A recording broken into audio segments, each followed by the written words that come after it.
Olha, eu estou aqui com o pastor Washington de Sá e com a psicóloga Alessandra Lanza para falarmos sobre dois assuntos muito sérios com você aqui do De Tudo Um Pouco. Nessa semana, inclusive, ficou sabendo, o Fórum Brasileiro de Segurança Pública realizou um estudo que mostrou que o número de estupros superou a quantidade de homicídios dolosos, que é aquele homicídio quando não há intenção de matar.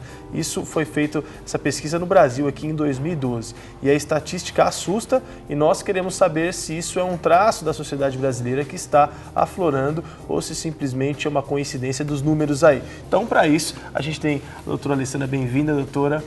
Doutora, muito obrigada. Pra gente é doutora. Pra gente é doutora. E também o doutor Washington de Sá.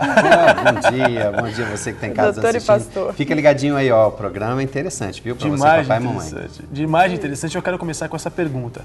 A gente viu que esses dados tomaram conta dos noticiários, programas deram aí cerca de 50% do seu total só falando desse assunto, e a gente sabe que é um assunto que nos interessa a fundo. Pastor Washington, isso é traço da sociedade brasileira, isso é consequência de uma nudez exacerbada, que é uma sexualidade tão explícita, algo tão infringido já em novelas, em desenhos e tudo quanto é coisa que a gente coloca na televisão, a sexualidade está aí à flor da pele. Isso revela o que está acontecendo? Revela, essa equipe aqui, bom dia a todo mundo que participa, essa equipe é muito boa, já sabe tudo do assunto, somente para poder dar um bate-papo junto, a gente tem que estudar, né, para entrevistar pessoas como você. Exato. Olha só, eu venho falando de problemas da educação e falhas, principalmente da falha da sociedade como um todo, em colocar limites, em cuidado com a modelação, com aquilo que é apresentado como modelo. Porque a criança desenvolve, principalmente observando seus modelos. Os modelos oferecidos hoje, a gente sabe que a mídia, ela ocupa esse tempo muito grande, porque o pai ausente, agora a mãe também muitas vezes ausente, as famílias disfuncionais colocam as crianças para aprender com a mídia. E quem é essa mídia toda? Se a gente olhar aí revistas, se a gente olhar aí a internet, os filmes, novelas... nós temos hoje uma situação cultural no Brasil, cultural até porque a mídia faz parte da nossa cultura, com muito problema ainda. Já avançamos muito, a criança menos exposta, mas ainda temos um problema muito grave. Há algumas décadas atrás, 20 anos, não precisa ser muito, tínhamos ainda uma nudez velada, a situação de perversão não existia. Além de se tornar permitido, se tornou hoje perversivo. A nudez é algo banalizado. E além dessa nudez, que poderia ser considerado apenas sensualidade, a gente tem uma erotização, mesmo precoce e também adulta. E essa erotização acaba construindo na mente de quem é o violentador, o violentador não é criança, são adultos, são jovens e adultos, criam gatilhos que se tornam disparadores. Então essa falta de limite, esta sexualidade aflorada, trabalhada, principalmente pela mídia fácil, ele pega um celular, entra num banheiro e ali ele tem acesso à internet, pode ver o que ele quiser, então ele tem informações e gatilhos que não é socialmente aceito. Não é só a sensualidade, a questão da pornografia no Brasil hoje está um caos, né? A gente vê hoje a pornografia ela tomando conta assim de uma forma assustadora. Aí eu perguntaria também para a Alessandra, alguns países, você falou da questão cultural e a gente sabe que o Brasil tem essa cultura muito sensual. Alguns países não as têm, né? Não tem essa cultura de sensualidade tão forte como a gente tem no Brasil.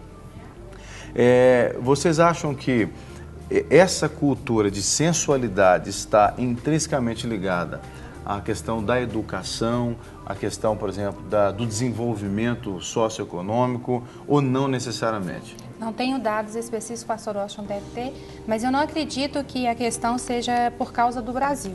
Eu acredito que o boom é mundial, né? E isso não é uma questão só da cultura. É lógico que o Brasil é um país onde as pessoas elas têm um jeito de se vestir mais sensual, elas são mais sensuais, a nossa cultura é assim, mas não seja só por isso. Hoje nós vivemos conectados, o mundo é quase um bloco só, hoje nós conversamos on time no mundo inteiro, em fração de minutos, então as pessoas estão na rede, a Primavera Árabe, o mundo árabe, em qualquer lugar as pessoas têm acesso às mesmas coisas, mesmo conteúdo, e o comportamento perversivo, ele acaba se tornando globalizado também. O problema que eu acho que nós estamos na cultura do excesso.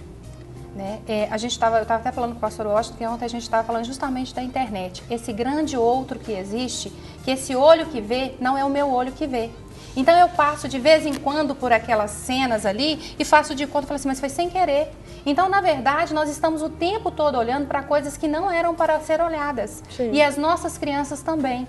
E esse excesso de saber provoca desejos que até então a gente desconhecia. Isso então influencia esses dados, esses índices que vocês acham que hoje são piores do que antigamente? Seguramente. Os estupros, esses abusos que estão aumentando cada dia mais. Vamos levar em conta que a maioria absoluta dos abusos, desse estupro, é homem que comete. A figura masculina, tem também feminina, mas aí mais na relação com criança. Então, homens, quem... né? Mulher que abusa de criança é patologia. Tem um problema, principalmente começando as suas emoções ali, uma ligação emocional para depois sexual.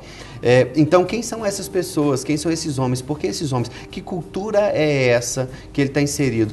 O homem, ele é pelo olhar. Então, ele começa a construir um conteúdo na sua mente, pelas possibilidades que ele tem, o acesso que ele tem, ele ultrapassa uma linha vermelha. Que linha vermelha é essa? Sempre a sociedade estabeleceu-se essa linha vermelha, até aqui é normal. Então a gente tinha um pudor, tinha roupa, foi mudando, diminuindo a roupa, a revolução sexual, e aí a gente trabalha a repressão sexual. Então agora a gente está no momento de perversidade, perversão, tudo pode, não tem limites mais. Então o homem começa o quê? Ele começa a buscar mais. Esse mais, então, ele entra na internet, ele acessa, ele cria conteúdos, fetiches e possibilidades que não tinha antes.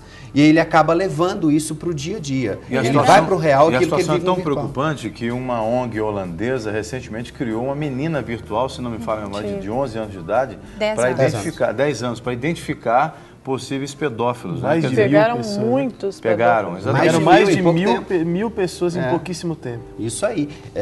A gente até compartilhou, quem quiser ter mais notícias sobre esse assunto que o pastor Jean acabou de dizer, entra lá no nosso Facebook, no nosso site, então pesquise aí sobre menina virtual para pegar pedófilos na internet.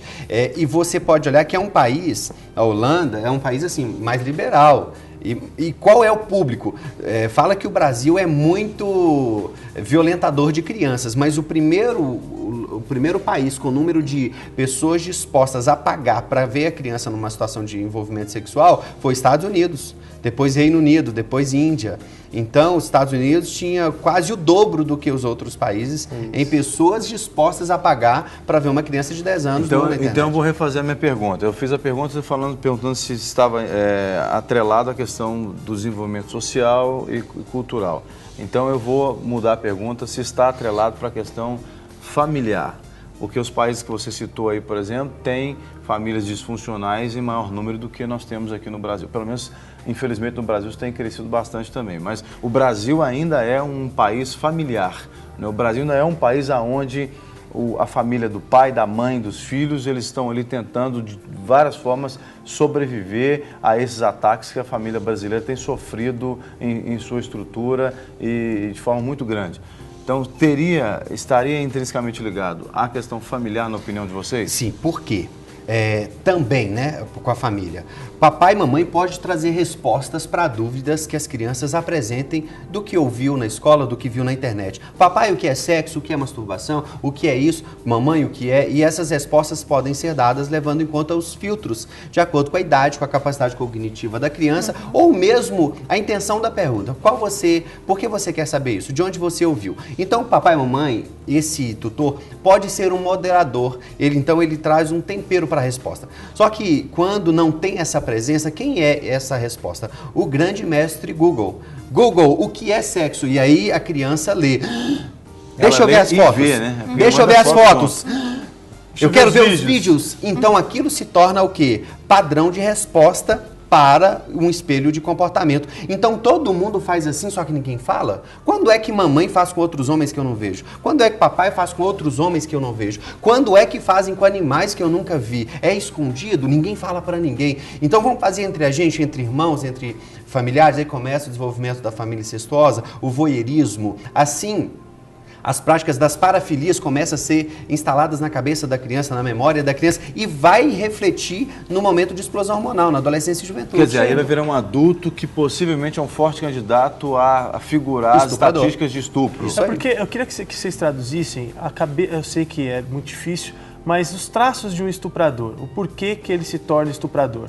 Porque eu penso o seguinte, um homem que ele quer envolvimento sexual, se ele procurar, ele vai encontrar isso com muita facilidade. Inclusive, Belo Horizonte pode pagar até com cartão de crédito agora, né? Saiu uma matéria ontem, diz que a Prefeitura de Belo Horizonte, gente, tem umas coisas que, pelo amor de Deus, né? A gente noticia para ver o cúmulo do absurdo. Em Belo Horizonte, a partir não sei se é dessa semana, foi vinculado ontem, a Prefeitura de Belo Horizonte criou um sistema para que as prostitutas de Belo Horizonte possam receber dos turistas, inclusive, via cartão de crédito. Não, é aí que eu entro. Não entro nem na prostituição, mas é um caminho até que o rapaz pode trilhar para se saciar, né? Enfim, a gente não recomenda nunca isso. Mas eu digo na questão de conquista. Então, se ele quiser ir numa balada, em qualquer lugar, ele vai conquistar alguém para fazer o ato com ele. E por que ele não envereda por essas questões naturais, teoricamente naturais, e sim por estupro, da conquista forçada, da força? Eu acho que isso é muito mais um distúrbio psicológico, até psiquiátrico, do que um traço normal de alguém que só vê pornografia.